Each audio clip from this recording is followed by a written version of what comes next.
je suis Marjorie, coordinatrice des communications à la Société de développement économique de Colombie-Britannique. Et aujourd'hui, grâce aux recherches et informations de ma collègue Nicole Smith-McGregor, gestionnaire de projet en tourisme, je fais le point avec vous sur la situation du secteur touristique au Canada et plus particulièrement en Colombie-Britannique. En Colombie-Britannique, nous avons récemment identifié la situation de plus de 300 entreprises qui figurent dans notre répertoire des services touristiques en français, soit par téléphone, soit via leur site web. Dans le secteur de la restauration, environ 2 tiers des restaurants et autres entreprises des métiers de la bouche interrogées ont fermé leurs salles à manger, mais continuent de servir la clientèle via de la commande en ligne, des pick-up ou de la livraison à domicile, avec toujours un personnel restreint. Parmi d'autres répondants, plusieurs entreprises vinicoles ont fermé leurs salles de dégustation et ou leurs restaurants, mais prennent des commandes en ligne. Au niveau de l'hébergement, quelques petits hôtels sont restés ouverts avec un personnel restreint et des mesures sanitaires renforcées. Les gîtes sont fermés jusqu'à nouvel ordre, ainsi que les grandes attractions, les compagnies de transport pour touristes et les services de guidage.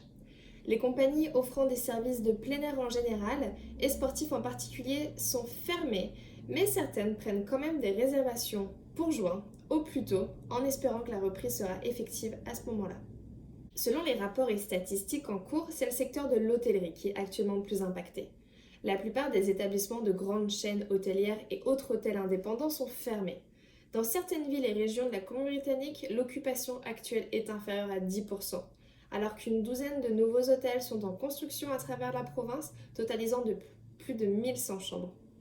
Étant donné l'annulation des conventions, des voyages d'affaires, des festivals et autres événements culturels cet été, ainsi que le manque total de voyageurs internationaux jusqu'à nouvel ordre, les prédictions de reprise de ce secteur de l'industrie sont actuellement pessimistes pour les mois à venir et principalement durant la haute saison 2020. Pour ce qui est des tendances à venir, au niveau des pronostics en général, les premiers scénarios d'impact économique de la Covid-19 en Colombie-Britannique révèlent que sur un total de 166 000 emplois et des revenus de 21,5 milliards de dollars en 2019,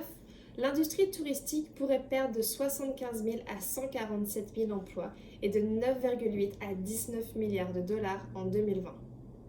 Au niveau de l'offre à la reprise, il est probable que ce soit les restaurants et autres entreprises des métiers de la bouche qui réouvrent leurs portes en premier, avec bien sûr des mesures de distanciation sociale et sanitaire très sévères, suivies par les hôtels qui devront réduire leur capacité d'accueil pour les mêmes raisons. Il est probable également, étant donné la demande prévisible, que les entreprises offrant des services de guidage, d'expérience dans la nature et des activités de plein air et sportives reprennent rapidement leurs services, d'autant plus que certaines d'entre elles ont continué de prendre des réservations durant la période de confinement. Au niveau de la demande, donc de la clientèle, on prévoit que les futurs voyageurs seront les jeunes qui craignent moins le virus que les adultes, le marché des voyages d'aventure dont les utilisateurs ont l'habitude de prendre des risques, et les personnes nanties qui trouveront toujours des établissements d'hébergement répondant aux préoccupations de sécurité sanitaire et de nettoyage.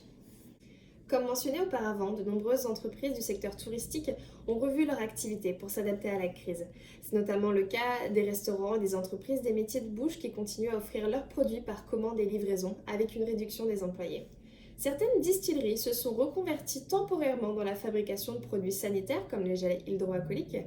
tandis que certains hôtels indépendants qui ont réduit leur personnel offrent leurs chambres à bas prix pour les travailleurs essentiels. Mais la plupart des entreprises fermées pour le moment, incertaines sur leur avenir, se sont tournées vers les aides financières qu'offrent actuellement les gouvernements fédéraux et provinciaux et les banques. Et ce pour essayer de tenir le coup jusqu'à la reprise dont la date est encore malheureusement incertaine.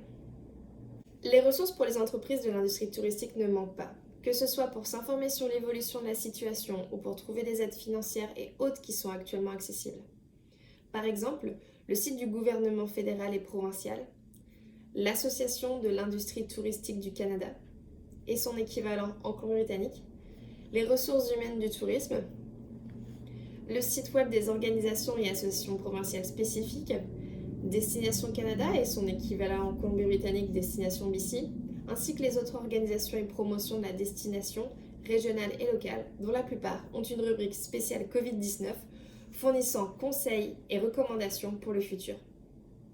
Alors toutes ces sources citées plus haut, vous pouvez les retrouver sur le site de la SDECB et également sur notre site consacré au tourisme.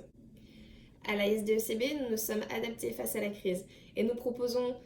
divers ateliers, webinaires en ligne pour continuer à garder le contact avec nos entrepreneurs.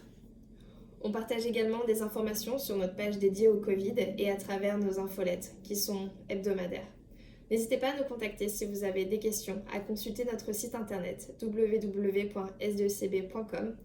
et je vous souhaite une très bonne journée.